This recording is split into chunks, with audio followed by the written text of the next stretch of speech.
Kaniki mimi uko na sebleni? Sio kweli bwana, wasisteli. Sio kweli unajua. Wakaniki mimi uko na sebleni?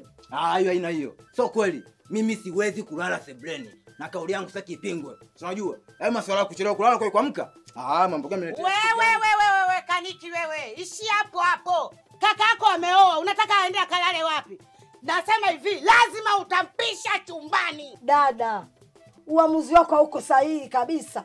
Wakati hawa walikuwa wanalala wote pamoja chumbani, leo unataka aende akalale wapi? Atalala sebuleni. Sawa? Unajifanya wewe misikio yako haisikii, si ndio? Sasa mimi mama yake ndo naongea. Mwanangu ameoa. Na mimi pia mwanangu ana haki kama wa kwako. Atalala humo chumbani. Yeye alikuwa anajijua anataka kuoa. Kwa nini asingepanga chumba? Watalala wote humo. La sivyo ataondoka mwanao. Mama mdogo, aondoke endani. Koma wewe. Naongea mtu mzima mwenzangu, usiongee na wewe ngedere wewe mtoto wa 2000 wewe. Unajizima data, kapandishe wewe feel vizuri huko. Mwanangu ana haki kama. Dharau hizi. Angalia.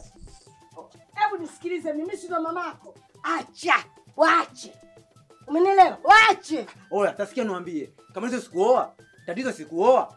Basi kwa vipi nitaoa vile vile? Eti mchoye sikuoa. Hebu nipishege mimi, unafikiri kuoa kirahisi? Sawa sawa na kunyonga bangi lizla na sigara kali utamuoa nani wewe mtu mwizi? Labda muoe mwizi mzima.